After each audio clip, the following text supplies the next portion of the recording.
E a nossa cultura democrática ainda é incipiente, é imberbe. Mas sabe-se o quanto custa em Angola abrir um empreendimento? Quantas licenças a pessoa tem que ter? Você entra numa loja, vê na parede, tantas licenças, cerca de 20 licenças. Daqui, dali, não sei o que tal. Isso é complicado. Não é tão fácil abrir um empreendimento em Angola, abrir um negócio. Até os negócios mais simples. Muitos jovens diplomados estão a receber diplomas para o desemprego. Nós estamos a ser asfixiados por políticas tributárias draconianas em Angola. Respeito ao orçamento que o MPLA aprova lá no Parlamento. Mas é um outro orçamento que funciona cá fora. Essa gente vem, colocam dinheiro aqui, mas tiram debaixo da mesa outras coisas tantas que você não quer imaginar. Os 3 signatários do Alvor foram todos eles atores da desgraça desse país. Portanto, a questão é quem perdoa quem. O povo está a acompanhar isso, porque eles estão ao crivo da cidadania. Os cidadãos acompanham esse desempenho dos deputados. Isto é péssimo. Isto é fazer do Parlamento um circo, não é? Isso é um circo, não, são palhaçadas. Está falando de deputados? Deputados da bancada do MPLA. São os mesmos que negaram a condecoração de Jonas Savimbi e agora são os que estão a aplaudir. A gente não entende isso. Eu, pessoalmente, vi e acompanhei quando a bancada parlamentar do MPLA, quando estavam a discutir aquela lei para as tais condecorações, por ocasião do jubileu da independência, como eles destrataram o Savimbi, mas foi destratar mesmo, chamaram de criminoso, disse que não podiam conceder uma condecoração a esse indivíduo. Só que espanta-me que o anúncio do presidente João Lourenço tenha empolgado os deputados da mesma bancada parlamentar ao ponto de levar o presidente a ficar emocionado.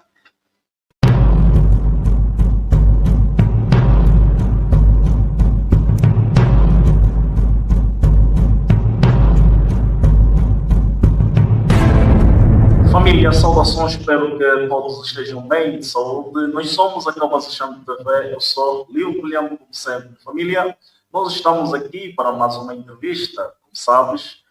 Realmente, esta entrevista surge por causa mesmo do discurso proferido na Assembleia Nacional pelo Presidente da República, João Lourenço, que, na verdade, espelhou aquilo que é o Estado da Nação. E nós convidamos o Dr. Raul Tate, ele que é professor natural de Ponta Negra, é filho de Cabinda, pai e mãe de Cabinda. O padre neste momento tem 62 anos de idade, foi sacerdote há mais ou menos há 34 anos. E nós trouxemos o padre aqui para avaliar. Ele também é doutorado em Teologia Moral em Roma, isto é, em 1998, e também em Ciência Política e Relações Internacionais em Lisboa, isto é, em 2018. É professor universitário há 26 anos, leciona História de África e Relações Internacionais, é ativista e membro da sociedade civil, cofundador da extinta Palabanda Associação Cívica de Cabinda. Foi deputado independente pela bancada parlamentar da UNITA na legislatura 2017-2022. Atualmente é primeiro-ministro do governo Sonda. Seu padre, seja bem-vindo a Cabas Xango TV. Bote Cabas Xango TV, bote todos aqueles que nos acompanham neste momento. Nós agradecemos, senhor padre. Realmente é para dizer que nós estamos bem servidos, porque nada ou ninguém melhor que o padre para esmiuçar aqui um pouco sobre aquilo que ouvimos ali na Assembleia Nacional. Senhor padre, só para começarmos, né, o que lhe pareceu a estrutura geral, neste caso, os principais eixos do discurso do presidente? Houve mensuração clara de metas ou nem por isso? Bom, para já, muito obrigado por esta oportunidade que a Cabas Xango TV me oferece para, mais uma vez, uma conversa.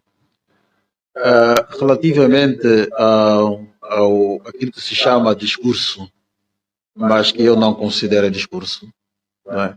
E tem meus motivos, porque, desculpa, um discurso político lá na sede do Parlamento tem que mexer com as pessoas, tem que ter um impacto nas pessoas. Já não só pela questão da oratória, mas também pelo próprio conteúdo e o tempo, não é? Quando estamos diante do chefe de Estado, que faz uma leitura de um calhamaço de cerca de 40 páginas, não é? E que parece mais uma fusão de vários relatórios que foram dados por vários departamentos ministeriais.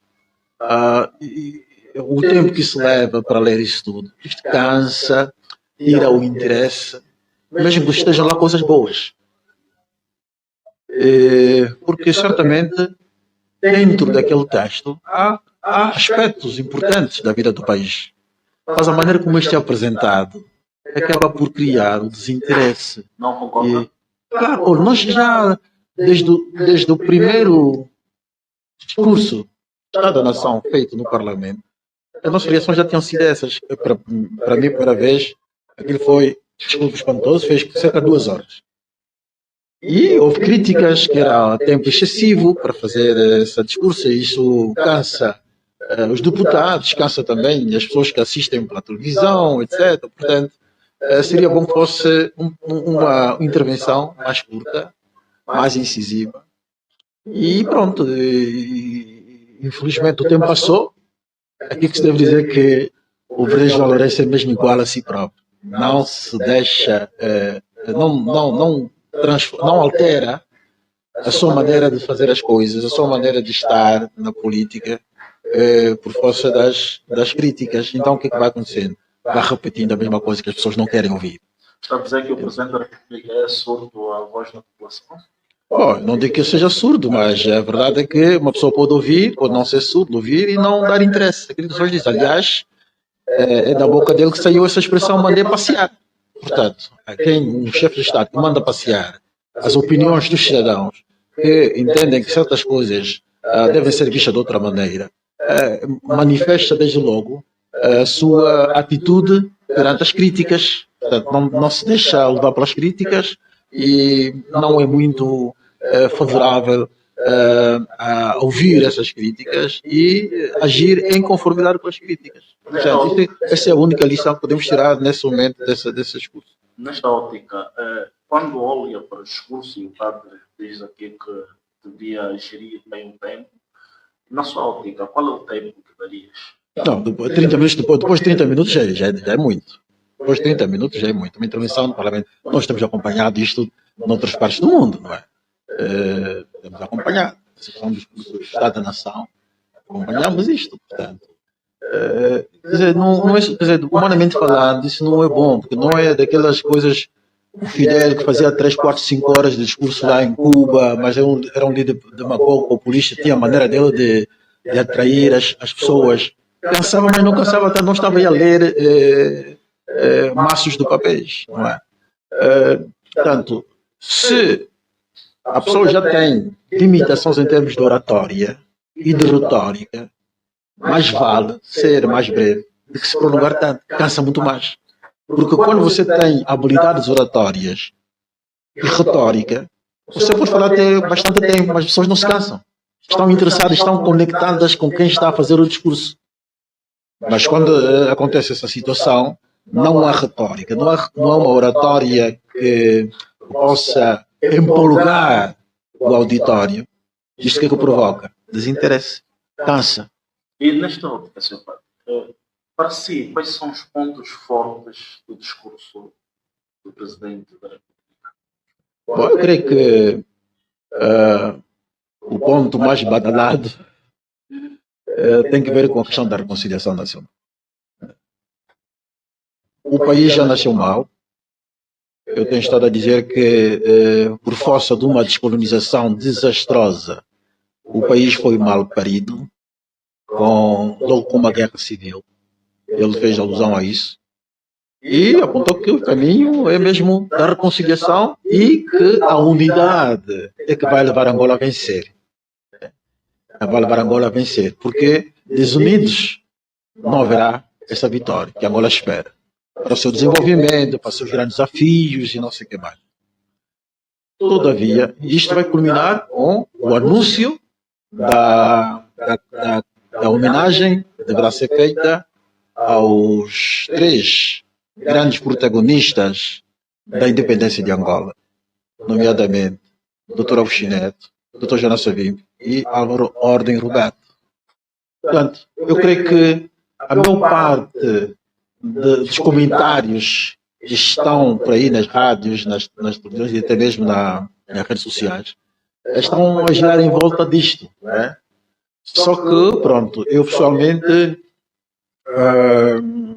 sei lá, vi e acompanhei quando a bancada parlamentar do MPLA, quando estavam a discutir aquela lei para as tais condecorações, por ocasião do jubileu da independência, como eles destrataram o Savimbi, mas foi destratar mesmo, chamaram de criminoso, disse que não podiam conceder uma condecoração a esse indivíduo. Só que espanta-me que o anúncio do presidente João Lourenço tenha empolgado os deputados da mesma bancada parlamentar ao ponto de levar o presidente a ficar emocionado. Não é? Portanto, espanta-me que esse tipo de coisa a gente não sabe onde é que estamos.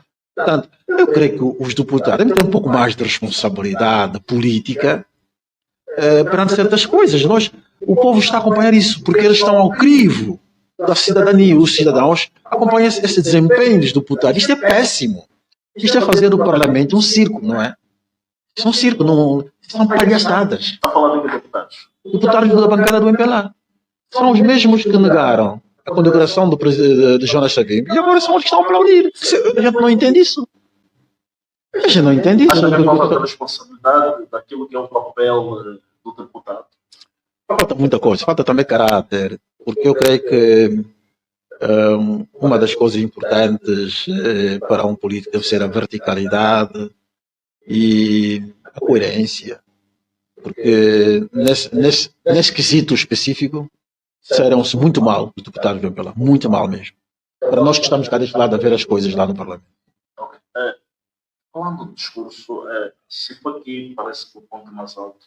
A narrativa mudou, mas em nome do perdão, está a reconciliação nacional. Hoje, esse é um outro quesito que creio que ali houve mesmo uma falha.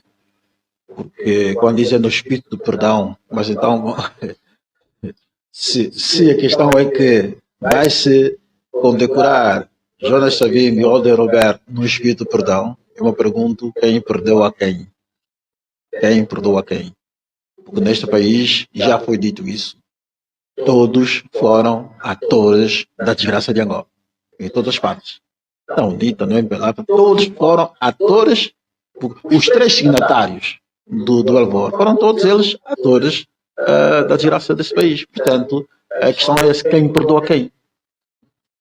Sr. Padre, realmente, a medida do discurso, né, foi realista naquilo que disse relativamente a vários problemas reais que afetam o cidadão comum? Bom, acho que quando estamos a falar de relatórios, normalmente os relatórios pretendem insuflar algum triunfalismo, não é? Insuflar algum triunfalismo nas conquistas, naquilo que foi feito, no sucesso. Portanto, as coisas são levadas para esse lado. Olha, eu no tempo que já estou ali, já fiz isso, já fiz aquilo, não sei o que tal. Portanto, mas é preciso notar que entre o discurso, portanto, esses textos, desses relatórios, e aquilo que é a vida real das populações, há uma grande distância. Isso aqui não vale a pena fazer nem sequer estudos em grandes laboratórios para chegarmos a essa conclusão. Portanto, há questões básicas que estamos a enfrentar nessa crise toda. E o Presidente deve ir em conta dessas questões, Por exemplo, hoje fala-se muito da questão da fome. A fome nunca pode esperar. Mas do presidente espera-se uma palavra que possa, porque é uma palavra de esperança, pode ajudar pronto, a sonhar com dias diferentes. Mas fome com desespero é fatal isto. É fatal. Não, mas o presidente falou do crescimento econômico. Como avalia? Essa é que é a questão. Em 2013 ou 2014, se não sonhar, antes da crise que veio, depois de assolar o país, diziam que Angola era um dos países do mundo que mais crescia, tinha maior crescimento econômico. E o que é que foi feito esse crescimento econômico? Então logo veio o primeiro vendaval da crise mundial, foi a crise global, da economia global. Começou com problemas financeiros com os bancos lá nos Estados Unidos, não é? Isso mexeu logo os fundamentos da economia angolana e tudo foi abaixo. Portanto, nesse momento, falar de crescimento, mesmo que a FMI venha dizer, olha, que cresceu um ponto percentual relativamente às expectativas que nós tínhamos para este ano, para o ano passado, nós queremos ver esse crescimento a refletir-se na vida do cidadão, não é? Na vida do cidadão. E a questão está aqui. Se há crescimento, então o cidadão angolano tem de ter, os tais 35 milhões de angolanos devem ter a possibilidade de fazer 3 refeições diárias. E não poder ir ao hospital público e não ter medicamentos, não terem meios ou material gastável. Falta isso, falta aquilo, tem que ir buscar em casa, tem que trazer para poder fazer as coisas, as abordagens, para poder medicar, tem que comprar medicamento nas farmácias. Depois não há subvenção nenhuma para as farmácias. Os preços disparam todos os dias em relação às farmácias e há pessoas que estão a morrer porque não podem comprar medicamentos. Simples, isso é simples. Essas questões todas, creio que desmentem de forma categórica coisas que vêm ditas depois nos relatórios. Bem, não acha que a taxa de natalidade ou a economia não tem acompanhado a taxa de natalidade? Bom, todos os estudos vê essa questão também demográfica. O crescimento demográfico, de alguma maneira, quando é muito acelerado, cria problemas também na economia. Isto já está estudado, não é? Agora, por isso mesmo é que é preciso que o governo tenha estatísticas em dia relativamente ao seu crescimento demográfico, para que as políticas públicas que são engendradas sejam correspondentes com o número de habitantes que tem. Porque, por exemplo, o ano passado tivemos aquele ensaio do Censo Geral da População que falhou. Isto é gravíssimo. É gravíssimo. Nesse momento nós devíamos saber exatamente quantos. Vamos saber dizer 35, mas quem é que foi buscar esses 35 milhões? Onde foram buscar isso, essa estatística de 35 milhões? Aí espalhado, sai da boca do próprio presidente, 35 milhões. Mas, sinceramente, será que somos mesmo 35 milhões? Ou provavelmente já estamos nos 40? Portanto, há questões que ficam. O censo ficou por aí. Um fracasso estrondoso que mostra a incompetência desse governo. E não rolou nenhuma cabeça. Nem no INE, nem na Casa Militar, onde está quem estava coordenado isso. Portanto, não rolou nenhuma cabeça. Não há consequências políticas, nem mesmo consequências disciplinares. E houve dinheiros. Bem, o coordenador desta comissão, que é o general Furtado, disse que no próximo mês de novembro teremos os dados reais de quanto é que somos, na realidade, em Angola. Um ano depois. Pronto, vamos esperar então. Eu queria reiterar aquela questão que eu fiz. Realmente ele falou do crescimento econômico. Agora, a minha questão, como avalia a retórica, quer dizer, diria eu, como avalia essa retórica face aos indicadores reais, digo, PIB, inflação e desemprego? Eu creio que a econometria que avalia esses índices todos, embora nós tenhamos esses dados, se vai na página das finanças, você encontra, do Ministério das Finanças encontra esses dados. Se vai na página do Ministério do Planeamento, encontra esses dados. Se vai na página do Governo de Angola, encontra esses dados. Mas eu tenho sempre dúvidas, que não consigo acreditar nesses dados. Mas eu não sei até que ponto é que esses dados são reais. Porque aquilo que eu disse, Eu gosto de ver os dados a refletirem-se na vida real. Porque o barômetro do sucesso de uma governação é mesmo a vida real do cidadão. Mas onde é que Não são os números que estão nos papéis. onde é que eles buscam esses dados? São os seus laboratórios. Eles têm que fazer, esses números têm que fazer. Por exemplo, quando chega tanto a lei do orçamento para o Parlamento, quando chegam os chamados uma conta geral do Estado no Parlamento, são números e números e números, a gente não sabe até que ponto é que aquilo justifica, né? Em relação, até que ponto é que aquilo se justifica relativamente à vida do cidadão normal. Portanto, a vida está cada vez mais difícil. A vida está cada vez mais difícil. Então, quando eu vou dizer ao cidadão nacional que nós estamos a crescer, come on. Seu padre, realmente a performance, tá? A retórica do presidente, estou a falar de tom, ênfase, ritmo, sustentou bem o conteúdo apresentado ou nem por isso? Bom, eu não sei, ainda não vi o conteúdo. Não sei, mas em todo caso, o que eu disse atrás, pronto, aquilo que eu acompanhei, é o mesmo de todos os outros anos. Portanto, não mudou nada. Não mudou nada. Nem a tonalidade, nem a ênfase, nem mesmo até a própria intensidade do discurso, etc. Portanto, não tem muito comentário nessa perspectiva. Mas há quem diga que chorou, o presidente chorou. Hoje eu gostava de ter visto o presidente a chorar quando dos massacres de Cafunfo. Gostava de ter visto o presidente a chorar quando dos massacres de 28, 29 e 30 de junho. Né? Matou-se muita gente, não só em Luanda, mas em outras províncias também. Aquela imagem que comoveu toda a gente de uma mulher que é atingida pelas costas, portanto, e forças da ordem a atirarem, a matar, não é? Eu queria ter visto o presidente a emocionar-se diante dessas situações. Eu gostava de ver o presidente a emocionar-se perante as vítimas da epidemia da cólera. Queria ter visto o presidente a emocionar-se perante as vítimas dos hospitais que não têm medicamentos e morrem todos os dias.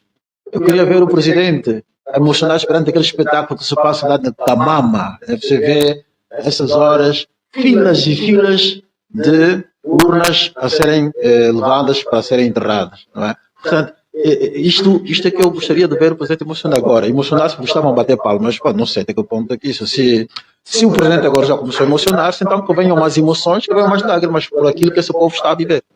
Família, já estamos a poucos minutos da nossa live. Realmente nós continuamos a estar aqui no sentido de transmitirmos até si. Nós vamos descer um pouco para a cabine, vamos criar esse equilíbrio, né? Olhando naquilo que foi o discurso do Presidente da República, João Manuel Gonçalves Lourenço. Família, você que chegou agora, você que está conosco até no princípio, eu vou pedir que partilhe ao máximo, faça chegar no teu vizinho, no teu familiar, diga-lhe que estamos aqui a transmitir em direito aquelas que na verdade são as análises do discurso do Presidente João Lourenço. Só para, voltando um pouco para a capítulo. O discurso do Presidente menciona o terminal das águas profundas do Caio, no porto de Cabida. Em que medida acredita que o governo vai cumprir o prazo de inauguração estimado? E que impacto real esse terminal terá na economia local? Deu 6 meses.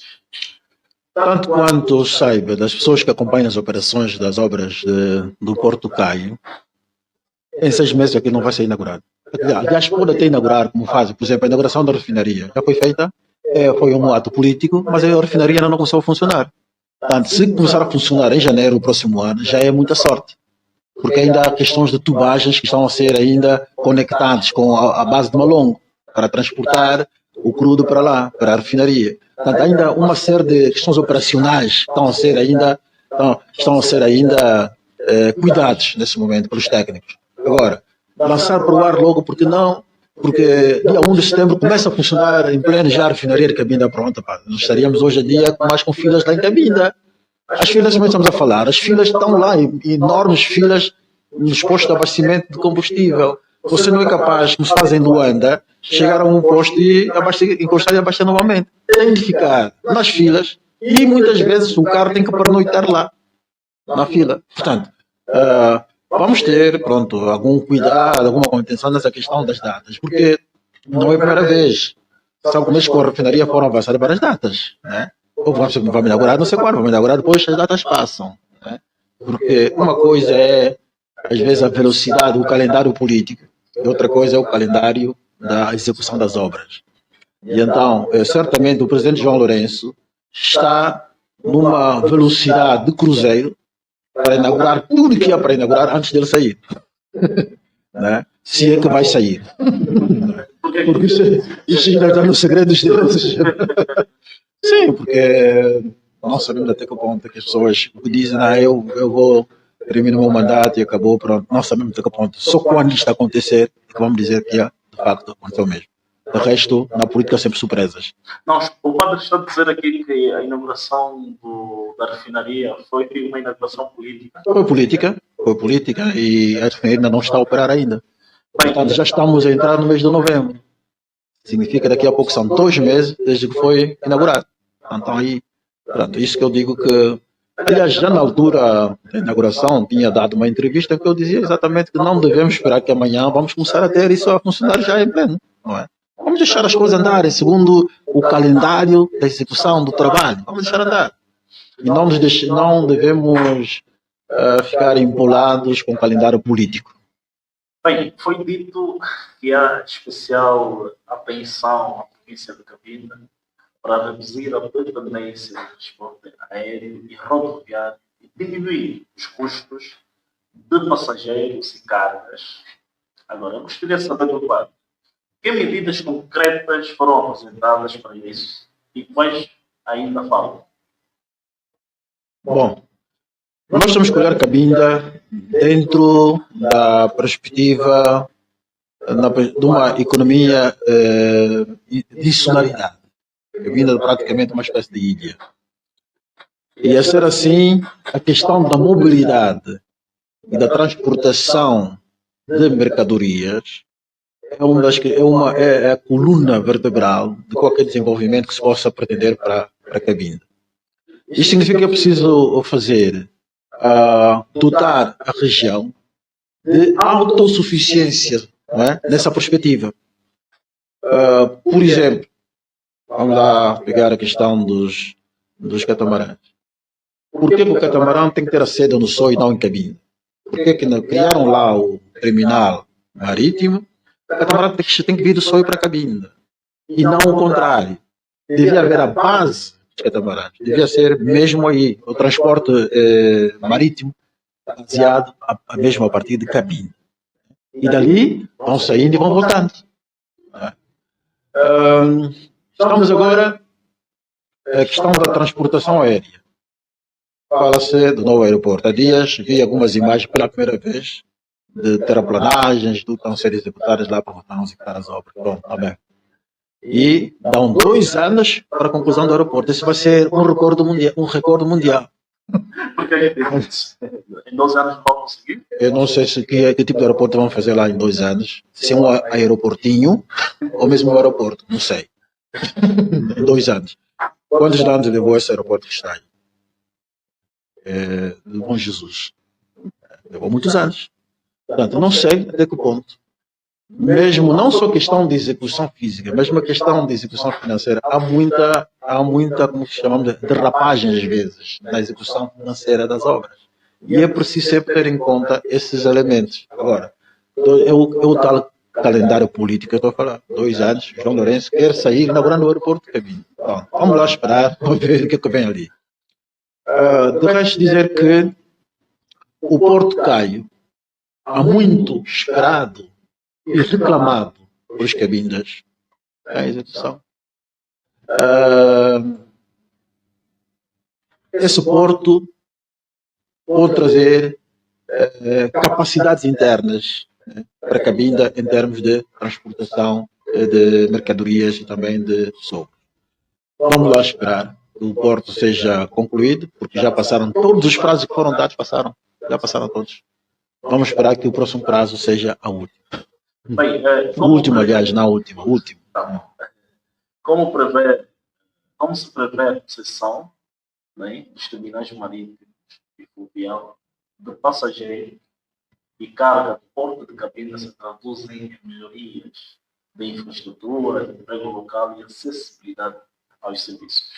Eu creio que vai haver muito trabalho na área do Caio em termos de acessibilidade e em termos também de infraestruturas complementares à própria estrutura do porto. Não basta colocar lá a ponte, é preciso colocar outras infraestruturas para todos os serviços necessários,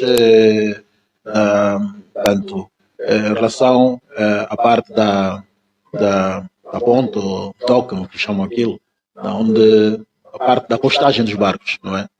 Portanto, a descarga de mercadorias, etc. Deverá haver aí também melhoria em termos de estradas, ver a questão das estradas.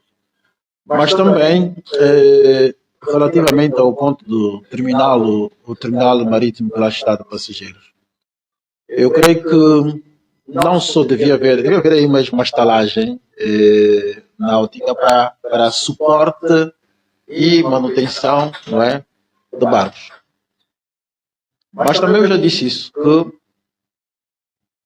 devia haver cursos técnicos, né, para a questão da navegação, questão náutica para jovens de cabinda, porque imagine, nós temos esses serviços que são prestados para a cabinda, mas esses serviços não estando instalados em cabinda, o jovem cabinda não tem qualquer hipótese de ter um emprego aí, né? A não ser ficar ali, limpar o chão aí no terminal marítimo, ou vender bilhetes, sei lá, mas de resto não tem mais nada. Nós temos devíamos ter uma formação nessa área de exploração marítima, engenharia marítima, nessa área de engenharia náutica, como está lá no Namibe. O Namibe tem esses cursos, nós em Cabinda não temos. Né? Era importante isso tudo. Né? E a questão hoje de exploração dos portos, sim, é uma questão também técnica e científica. Portanto, devia-se fazer cursos, termos cursos nessas áreas todas. Portanto, vamos ver o que é que o futuro nos pode trazer relativamente a essas infraestruturas que estão à vista. Bem, Sr. Padre, vamos voltar ainda a focar questões políticas, econômicas e finanças públicas relativamente ao discurso do Presidente da República. Família, nós estamos aqui a avaliar o discurso do Presidente para termos mais uma percepção real, tá? Mais aprofundada e mais técnica daquilo que na realidade aconteceu lá na Casa das Leis. Isto porque muitas das vezes nós vimos a linha lei e basicamente só entendemos, aumentou às vezes a esperança de quem está ali a nos acompanhar. E muitas das vezes há quem está ali a nos acompanhar não viu o futuro dele naquele discurso. Então é importante que nós tenhamos pessoas como o Padre Raul Dade, que na realidade está aqui a ajudar a compreender isto da maneira mais técnica, mais aprofundada, relativamente a várias questões endógenas. Por isso, nesta ótica, vamos avançar ainda por questões de políticas económicas e finanças públicas, relativamente a tudo que pode vir, né, para as nossas vidas. Sr. Padre, o discurso menciona medidas para a diversificação da economia. Uma coisa que já se fala há muito tempo mais. Esta diversificação continua a vir nos discursos. Quais são os seus riscos em viabilidade real desta diversificação da economia? Infelizmente, nós, olhando para a economia angolana, podemos considerá-la como uma economia de enclave, na medida que ela está muito dependente de uma única commodity, que é o petróleo. E aqui, quando se fala disto, estamos na famosa doença holandesa, na peste holandesa, portanto, de ficarmos agarrados ao petróleo como a nossa tábua de salvação. Entendemos que nos discursos já se vai dizendo que é preciso diversificar, que é preciso abrir as portas para outras valências económicas que há, maiores incentivos em termos de produção nacional, da agricultura, da indústria, e até mesmo melhorar, dar mais eficácia para o comércio. Infelizmente, na prática, há uma espécie de teimosia, porque já foram tomadas várias medidas. Aliás, a economia angolana é monitorizada pelas tão chamadas instituições de Bretton Woods, né? Está ali o Fundo Monetário Internacional. Neste momento, deve ter ido mais uma delegação a Washington para prestar contas, né? Eles põem dinheiro e depois querem impor também medidas que devem ser tomadas relativamente ao desempenho da economia. E para dizer que essas instituições são bancos. Os bancos estão para fazer lucros, não são instituições de caridade. Portanto, é muito perigoso colocar a economia de um país nas mãos desses bancos. É muito perigoso. Por quê?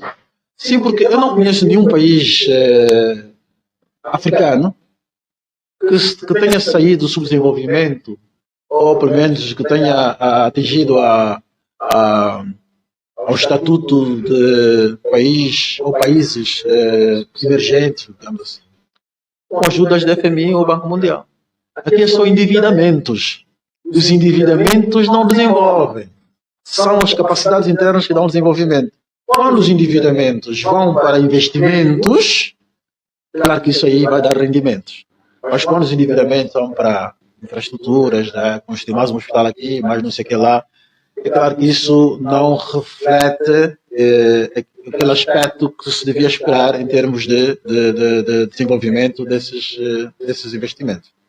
De tal modo que eu, pessoalmente, não vejo com bons olhos, porque a África, durante muitos anos, esteve com uma corda ao pescoço, com essas dívidas.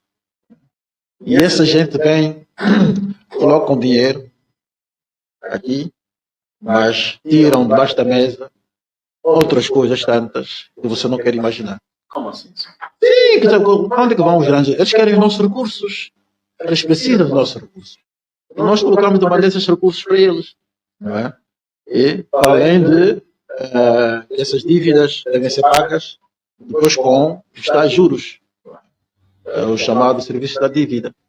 Portanto, tudo isso não sei até que ponto é que pode ajudar um país a avançar. Portanto, não sei até quando é que a dívida atual que Angola tem com o FMI, não sei quando é que vai ser completamente paga. Não é? Todavia, gostaríamos de saber, depois do pagamento dessa dívida, qual foi o resultado em termos de desenvolvimento. Ele fez promessas de arrecadação e convenção de despesas públicas. Como julga a credibilidade dessas promessas, neste caso? Você não pode fazer contenção de despesas públicas quando está a inventar novos municípios e novas províncias.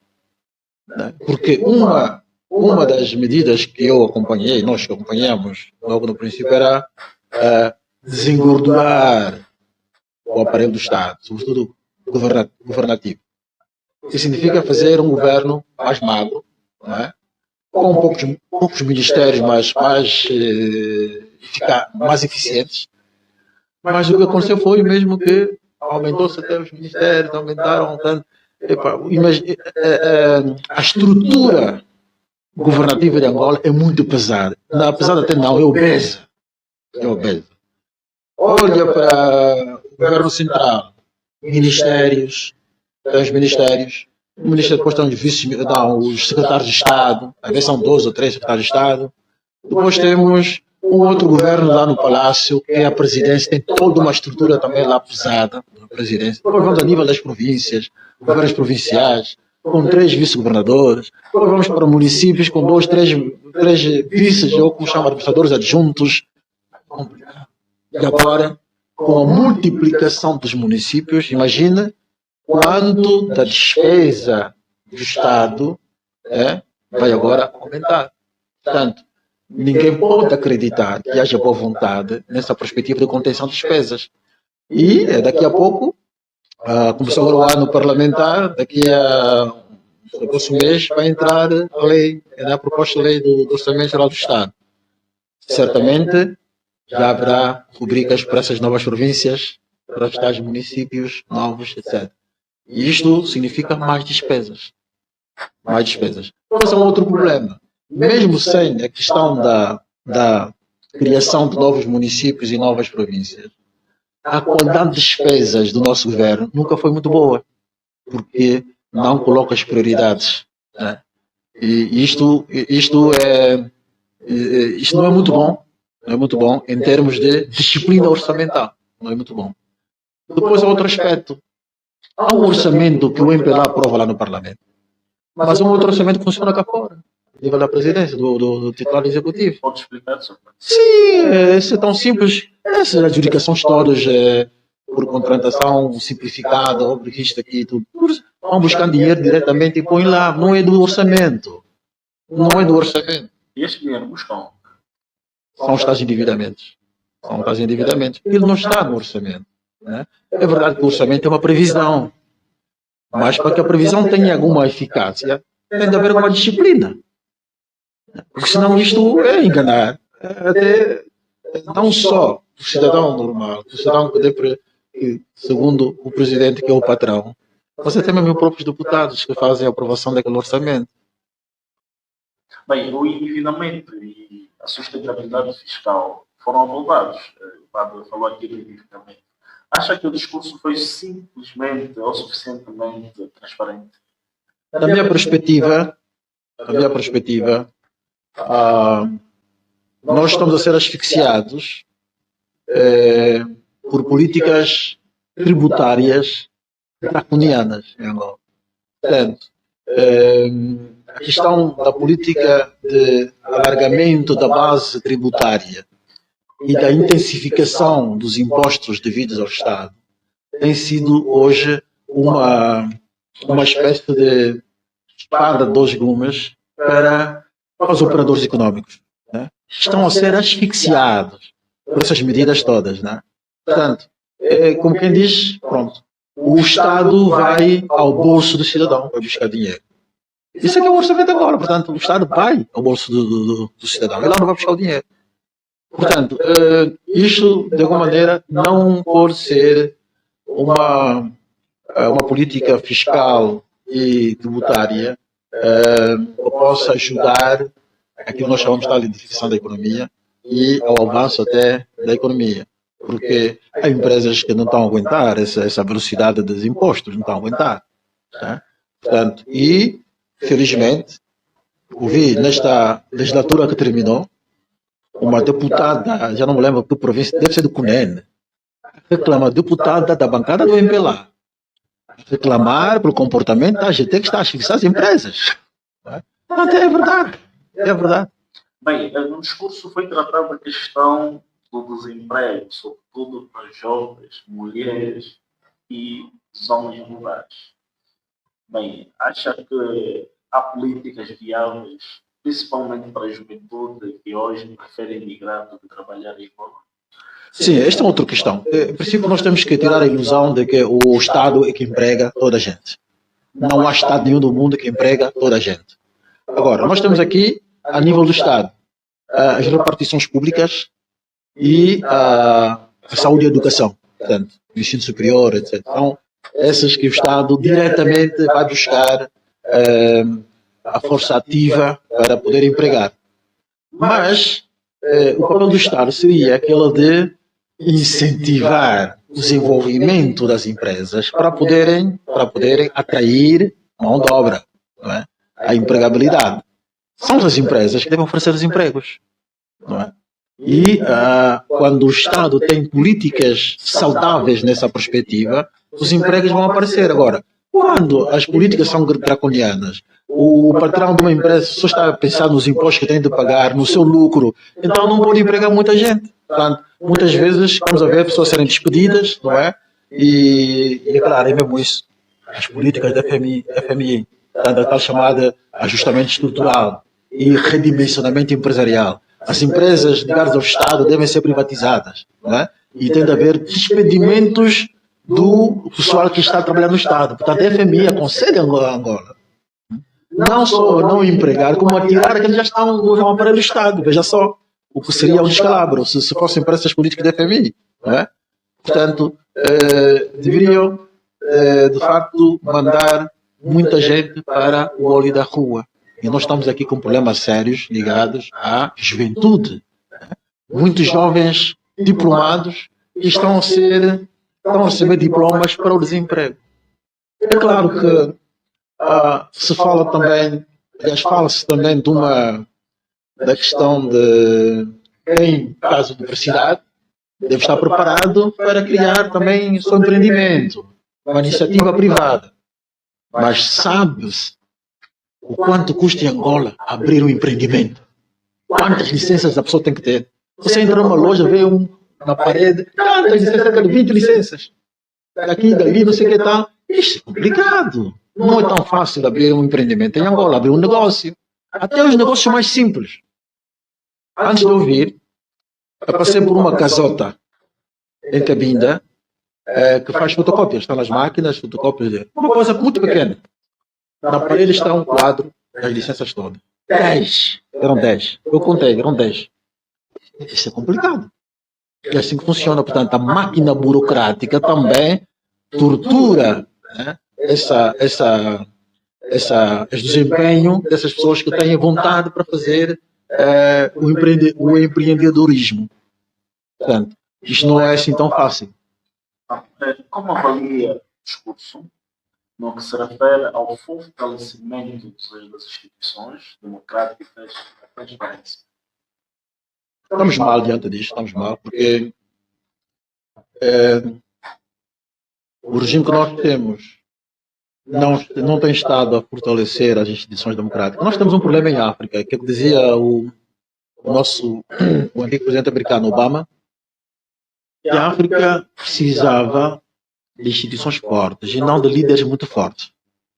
Nós em África temos essa tendência, líderes muito fortes, senhores,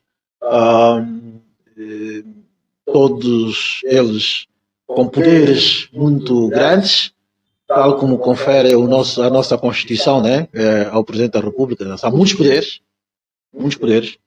Então, isto não ajuda muito a fortalecimento das instituições do Estado. Não ajuda muito. Este já é um handicap, para já. Portanto, nesse caso, era necessário tocar na Constituição, nessa perspectiva, e diminuir os poderes que são conferidos ao Presidente da República. Também, do ponto de vista de regime, está formalmente instalado em Angola o regime democrático de direito. Mas na prática vemos hábitos, costumes, que não ajudam a fortalecer a democracia. E o fator fundamental, a variável fundamental nessa equação toda é a questão da manutenção do poder. Quando você está na manutenção do poder, o pé está mais no travão do que no acelerador. E a democracia não avança. De tal modo que esta perspectiva, olhando para como tem estado a andar o processo de transição democrática em Angola, poderia ter dado passos mais firmes. O que eu noto é que os passos são ainda muito tímidos. Por isso é que algumas instituições internacionais fazem estudos sobre o índice de democraticidade no mundo, inclusive a Afrobarómetro, não é? Classifica Angola não como uma democracia imperfeita, mas como um regime autocrático. E está mesmo nos regimes autocráticos, ou autoritários ainda. Portanto, nem sequer ainda chegou à fase de uma democracia imperfeita, não é? Como aquela, por exemplo, do Brasil ou de Portugal. Não é? Portanto, aqui acho que é aquilo que se diz, não é? Ninguém dá o que não tem. A democracia é uma aprendizagem, tem que ser uma cultura, porque não há democracia sem democratas. E a nossa cultura democrática ainda é incipiente, é imberbe. Portanto, isso precisa de mais tempo de amadurecimento. Vai precisar mais tempo de amadurecimento. Mas para que isso funcione, nós vemos que a oposição tem feito o seu trabalho, a sociedade civil também está a empoderar-se, porque numa democracia sem uma sociedade civil forte. A sociedade civil tem uma força muito grande. Agora, veja lá, o governo Amplas trava a iniciativa da sociedade civil. Há tempos, a sociedade civil organizou-se e meteu no Parlamento um projeto de uma iniciativa legislativa relativamente ao pacote eleitoral. Aquilo que certamente entraram nesse trabalho, advogados, sociólogos, sei lá, de várias áreas do saber, e prepararam um expediente, tanto uma iniciativa legislativa, e submeteram ao Parlamento. Qual é o tratamento que o Parlamento deu a isso? Ignoraram aquilo. E isto é travar, de facto, o avanço da democracia. Portanto, a participação, porque uma das coisas fundamentais da democracia é a participação da cidadania. Uma cidadania consciente, né? E ativa. Portanto, aqui, e depois, muitos cidadãos conscientes que tomam posições aqui, qual é o tratamento que se lhe dá? É o ostracismo, quando não é a perseguição, quando não é a cadeia. Portanto, estamos aqui com um Estado repressivo. Está a reprimir o caminho da democraticidade. Portanto, nessa perspectiva, por isso é que algumas opiniões não têm estado a hesitar em considerar Angola ainda uma ditadura. É por causa dessas coisas todas. E o padre, a sua opinião, Angola ainda é uma ditadura? Tem elementos de ditadura, sim. Tem elementos de ditadura. Não há preso política de Angola neste momento. Né? Veja qual é o tratamento que é dado a nível da liberdade de imprensa, liberdade de expressão. Né? Qual é o tratamento que é dado? Uma que a imprensa pública, que é suportada pelos nossos impostos, não pode dar a voz a toda a gente. Né? E o péssimo trabalho que faz. Né? Ao ponto de eu, Raul Tarte, já há anos que não consigo ver essas estações televisivas suportadas pelo Estado. Pelo péssimo trabalho que fazem, por causa da minha sanidade mental, não perco tempo a ver as coisas que vêm lá nas TPAs. Bem, ele falou da desigualdade e pobreza. Ele apresentou medidas concretas para vencer estas disparidades. Eu não sei se o presidente João Lourenço ainda vai a tempo de combater as assimetrias que existem. As assimetrias não são apenas regionais, territoriais. As assimetrias mesmo são sociológicas. Né? E estamos em Luanda. Assimetrias. Portanto, você pode encontrar em Luanda o cidadão abastado, não pode encontrar o cidadão que está no contentor do lixo. Portanto, essas disparidades só estão cá. Agora, medidas concretas para acabar com isso, eu não sei se ainda vai a tempo. Falou da habitação, saneamento básico ou infraestrutura social. Qual é o balanço crítico dessas promessas? O saneamento básico é um dos problemas sérios de Angola, em todo lado. Tanto assim que muitas das epidemias que nós vamos ver uma vez ou outra, essas cóleras e tudo, advêm de onde? Da questão do péssimo estado do saneamento básico que estão os nossos bairros, nossas cidades. Né? Portanto, nós próprios é que provocamos essas doenças. As doenças não caem do céu, nós é que as provocamos. E então, por isso mesmo que quando nós estivemos a avaliar a questão da cólera, dizemos que era uma questão transversal, não é só do Ministério da Saúde. Aqui entra tudo. Né? Entra toda uma série de elementos fundamentais para a prevenção da saúde do cidadão. Né?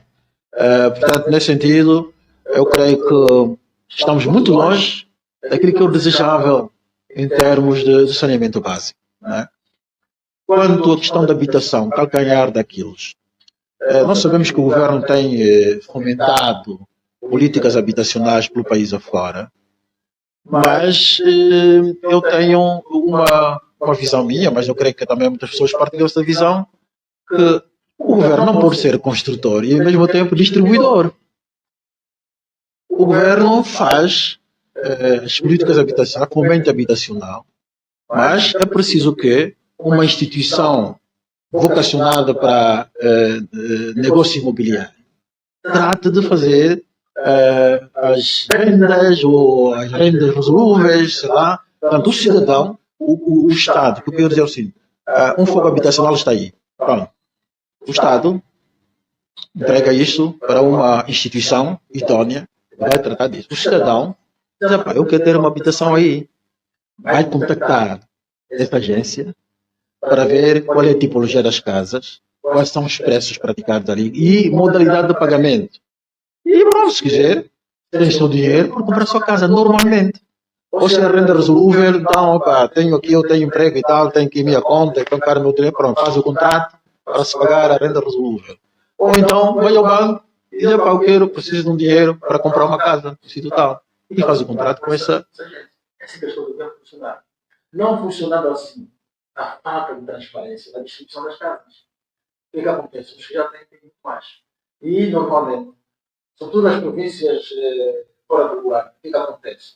Os membros do governo são aqueles que ficam a cativar vários apartamentos ou casas. Cativam aquilo. E aqui você vai em vários supermercados publicitários. Não estão lá vários prédios, não estão habitados. Não são habitados. A ganância tem governo. Fica a ficar essas habitações todas com ele. Né? Portanto, isto devia ser resolvido. E quando é que o Estado deve intervir em situações de vulnerabilidade social, de calamidades, de sinistros? O Estado pega cidadãos que estão num lugar, por exemplo, onde houve sinistros, chuvas torrenciais, sei lá, pega aquela população e manda para casas numa área mais segura, porque o Estado tem trabalhado na questão da proteção social. E nesse caso, por exemplo, populações sinistradas por calamidades devem ser socorridas. E, nessa circunstância, assim, pega na população e vai alojar em sítios mais seguros. Isso é papel do Estado. Agora, andar aí a distribuir casas, meu caro amigo, não é papel. Bem, falou aqui de casas e falou das rendas resolúveis. Neste preciso momento, o governo reclama que há muitos cidadãos, principalmente em várias centralidades que eles foram construindo, que não pagam. Eu conheço pessoas que dizem que o Estado lhes deu a casa. Esse é que é o problema. Eles achavam, porque isso é que acontece. São os tais vícios, não é? Que pecam depois com a ideia boa, mas acabam por pecar. Porque vem um governador e diz, Lio, você não tem casa. Pronto, acha. Tem uma casa lá no centralidade e tal. Você recebeu a chave da casa. Quem é que deu? O governador. Passam os anos, ninguém vai cobrar nada. Um belo dia dá para saber que da habitação dele não sei tem que pagar agora a casa. Você diz, não, se a casa não foi dada, não cobra nada. Essa é a questão da você. E também até passou isso também. Durante vários anos, pessoas que foram receber as casas, aquelas poucas antecipadas construídas, não pagavam nada. Quando o Instituto de Habitação começou a fazer as descobertas, começaram a ter problemas. Não, isso o Estado deu a casa. Essa casa aqui foi dada pelo general, tá? Essa casa foi dada pelo governador, tá? Deviam estar isentos desse tipo de práticas. Bem, há promessas de que investimentos em Cabinda vão tornar a província um hub logístico, tá? E estratégico, segundo aquilo que ouvimos no discurso. Quais são os riscos que vêm para que este objetivo não se concretize? Por exemplo, a mão de obra-prima, tá? Estamos a falar de matéria-prima, a mão de obra qualificada, segurança e governança local. Simplesmente não acredito. Por quê? As coisas mais básicas não estão a fazer. Agora, para você fazer de Cabinda, por dor, desenvolvimento naquela área. Talvez os que vão fazer isso não chegam. O discurso faz referência ao impacto de custos de vida das populações de Cabinda causado por dificuldades logísticas, segundo o Presidente da República. Que soluções imediatas, na sua ótica, podem, na realidade, salvar Cabinda desta situação? Quando se fez a discussão aquilo era como é que se diz o termo técnico? Já havia lei sobre o Estatuto da Maneira Especial para a Cabinda, né? Já havia essa lei, mas foi revisado. Tá? uma revisão dessa lei, eu levei para discursos feitos por governadores da Cabinda a dizer que aquilo não funcionava. Né? Continuava a tal situação de insularidade. Os preços em Cabinda eram muito mais elevados em relação ao resto do país. E que havia que o custo de vida em Cabinda era muito alto. Isso foi reclamado por alguns governadores. Né? Vou até citar, foi reclamado por governador como se chama, o Rogério Amorim, também o governador Martinho. Falou disso. Então, eu dizia que nós temos que dar a vida capacidades próprias. Né? Porque não basta fazer reformas financeiras e económicas, mas sem acompanhar com reformas políticas. Tem que haver medidas políticas mais fortes para dar a vida ou essa insuflar alguma possibilidade de tratar as coisas internamente em Cabinda. E deu o exemplo de aquilo que se passa nas Ilhas da Madeira, dos Açores, nós estamos todo o tempo lá no continente a procurar isto daquilo. Portanto, eles têm capacidades regionais e resolvem os seus problemas lá. Não é? Portanto, isto era possível fazer. Mas não há vontade para isso. Não está para isso. De tal modo que, na minha perspectiva, sem uma solução política, não vamos continuar a ter essa insularidade e a aumentar cada vez mais a chamada dependência de Cabinda. Porque Cabinda, em relação ao Luanda, temos aqui uma dinâmica de, eu diria, Luanda exerce para Cabinda uma força centrípeta. Portanto, puxa Cabinda para Luanda. É? Enquanto a realidade local de Cabinda vai puxar a Cabinda para Luanda. Portanto, uma força centrífuga. Né? E então, isto, se continuar assim, não vai resolver qualquer medida económica, porque a autonomia financeira não há. Né? Aqueles impostos todos, receitas tributárias, não sei o que tal, deviam ser geridas internamente. Aliás, já falando disso, onde está 10% da exploração, da exportação de petróleo? Então não existem. Portanto, são esses elementos que podiam dar algumas capacidades internas da vida, conquista financeira, para avançar. Mas sem isto é difícil. Os moradores da vida estão sempre a choramingar no ar para fazer isto, fazer aquilo. Tem de implorar. Tem de implorar. Eu virei um pouco com o morador do Gelo. Eu disse mesmo, pá, você passa barulho lá, isso aqui está lá. Lá! Passa barulho no parlamento aqui, não há nada. Né?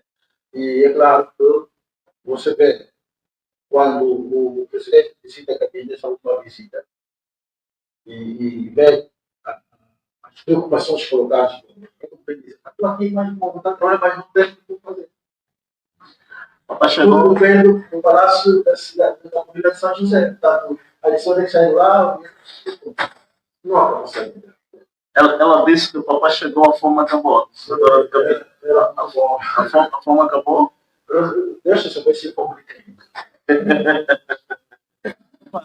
O discurso, como professor de História, de África e também de Relações Internacionais, eu gostaria, mais ou menos, avançar primeiro para um ponto estratégico, geopolítico e também regional, porque o discurso fez referência a isso, também fez referência à posição de Angola no contexto regional ou internacional. Que observações críticas que pode, na verdade, fazer? Ele mencionou ali as parcerias internacionais, mencionou ali a cooperação técnicas, foram bem alinhadas. Bom, até certo ponto, isso tem que ver com a conquista de Angola. A conquista de Angola sofreu um realinhamento a partir da queda do Berlim e queda da União Soviética, do União Soviética. Antes nós tivemos uma política externa criada para o campo socialista. É? Mas com esses desenvolvimentos que levaram ao fim da Guerra Fria, abriu-se as portas para a cooperação com o Ocidente. E então, com essa perspectiva que estabelecemos relações com os Estados ocidentais, com o qual Angola não tinha ainda relações, políticas, diplomáticas e económicas. No caso dos Estados Unidos, que só foi em 93, né? Portanto, oficialmente estamos a ser diplomáticos. O que acontece depois é que, com o fim da guerra, em 2002, a Angola tentou parcerias económicas para. Aliás, tentou fazer mobilização do mundo ocidental para ter ajudas, principalmente aqui, estrutura e infraestruturas para a construção. Mas o Ocidente tem algumas exigências. Não é? Questão da transparência, prestação de contas, né? Que chamam lá de governação. Good governance, accountability, isso é fundamental de transparência. Essas coisas são fundamentais para fazer as ajudas. Como Angola viu que isto aí, e aliás, acrescenta a questão dos direitos humanos. Não, seria uma ajuda condicionada. Já agora estamos só ver as baterias para a China. Para a China, fazem os contatos para a China, a China não precisa ver isso, a questão da operação financeira, eles só querem o mercado. Então, vocês põem o mercado nas nossas mãos e nós injetamos o dinheiro. Não querem ver que há questão de transferência, questão de tanto assim que os primeiros das 500 milhões de dólares que vieram para agora, criou problemas depois. Não é? É tal questão que levantar. Portanto, agora, a nível nacional, a Angola sempre esteve presente nas instituições regionais e subregionais. Vamos falar da OAN na PESTEC, da União Africana, e na SADC. Portanto, tem estado ali a fazer o seu papel, bem ou mal, mas tem estado lá sempre presente. E diz que Angola é um dos estados que mais contribui para a União Africana, do ponto de vista das cotas, das finanças. Agora, claro que quando Angola tem pretensões de ser a potência regional, ali já são outros 500. Vai conseguir? Não vai. Não vai conseguir. Por quê? Talvez daqui a mais tempo. Não, porque uma potência regional tem que ter capacidade interna fortes. Né? Mas logo tem que ser um grande produtor, tem que ter uma economia pujante. Agora tem recursos para isso, tem potencialidades. Mas ainda não chegou. Então, modo que isso é uma pretensão. Pode ser legítima até. Mas tem que trabalhar mais no Chile. Não basta ter pretensões e ilusões. E depois essa coisa de ser candidato para ser presidente da União Africana faz parte dessa dinâmica toda de Angola, de ocupar um espaço cada vez mais visível na diplomacia africana e também no mundo. Ver qual é a visibilidade que hoje Angola está a ter por força dessa função que ele está a ocupar na União Africana. Não fazem nada de especial. A União Africana, vocês escrevem, não sai absolutamente nada. Portanto, não sei, daqui a algum tempo, talvez essa União Africana possa ter alguma serventia para a cidadania africana. E deixar de ser um espaço para a cimeira de chefe de Estado e brindar champanhe. Portanto, talvez, com o tempo, haverá políticas que possam envolver cada vez mais a cidadania africana, a participar das coisas africanas. Porque, desde logo, há tantos handicaps. Barreiras são imensas dentro da própria. Somos uma África balcanizada. Não há fluidez em termos de mobilidade. Faz aqui porque é visto, faz porque é visto aqui. Portanto, não há isso. Não há ainda uma cidadania africana, como existe uma cidadania europeia. Você não tem passaporte africano para dar qualquer parte da África. Você pega o telefone, vai, joga aqui no Congo, na Líbia, já tem outro, como chama aquilo? Prefixo, tem que fazer roaming. Portanto, é complicado isso tudo. Não é? Até em termos de comunicação, estamos balcanizados. Então, não vale a pena falar em termos de comércio. O que é chamado aqui de comércio na África ainda está há anos-luz de se realizar. Né? Portanto, está de um lado para o outro, como cadeia. Ultimamente, qual é a enésima vez? Deve ter entrado, ou mais uma vez, centenas de caminhões de Angola. Não sei se já ouviu a questão. Tá? Está acontecendo ciclicamente. Não há essa mobilidade, não há essa tipo de circulação de mercadorias, de pessoas. Está bem complicado. Seu padre, por fim, já estamos mesmo na reta final da nossa entrevista relativamente ao discurso do Presidente da República, João Lourenço. Por fim, se tivesse que apontar 3 riscos ou desafios mais urgentes para poder cumprir esse discurso, quais seriam? E a pergunta deixarias ao Presidente em política de mitigação? Bom, eu creio que entre os elementos críticos, aliás, críticos no sentido de importância, que o discurso não traz, eu ponho a questão de Cabinda, que é um problema, para nós, problema político, que passados 50 anos já devia ter uma solução. E eu tenho estado a falar sempre nisto, que neste ano jubilar, se Cabinda fosse mesmo parte integrante de Angola, já devíamos ver algum resultado disso. Mas é o regime do MPLA que vai dizendo cada vez mais que Cabinda não é Angola. Porque essa questão da reconciliação, essa questão da paz, só se aplica do Zaire ao Cunene. Porque Cabinda ainda tem lá gente a combater. Quer da SFA, quer da guerrilha. Estão lá a combater.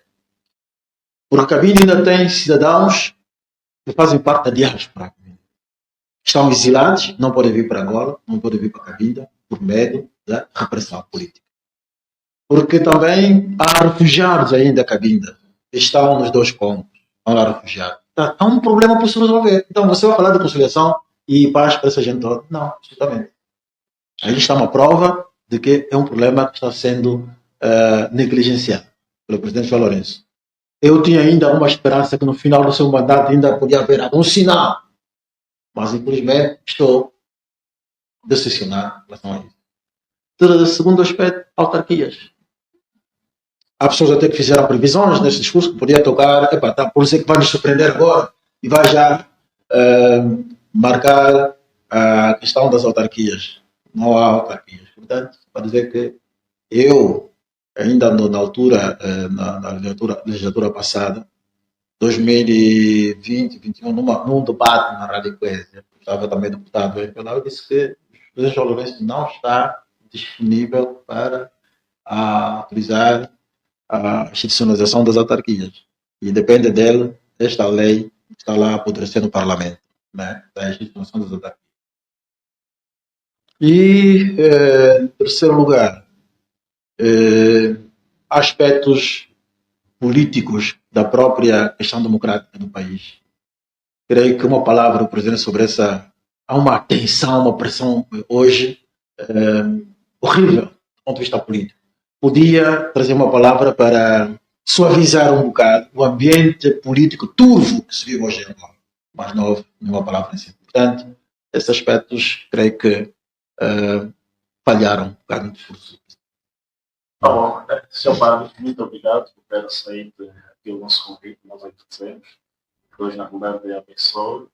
E nós vamos continuar a estar aqui. Esperamos que para a próxima tenha essa disponibilidade de poder falar aos nossos microfones. Olha, bom trabalho e estaremos sempre disponíveis para emprestar a nossa voz nessas questões que nos dizem muito respeito à nossa vida. Também, muito obrigado. Família, nós nos despedimos por aqui. Eu sou o Leão Bilhar, nós somos a Cabo de Chão. Fiquem bem, fiquem na paz do Senhor. Ou melhor, se ela não. Quem é o presidente que faz isso?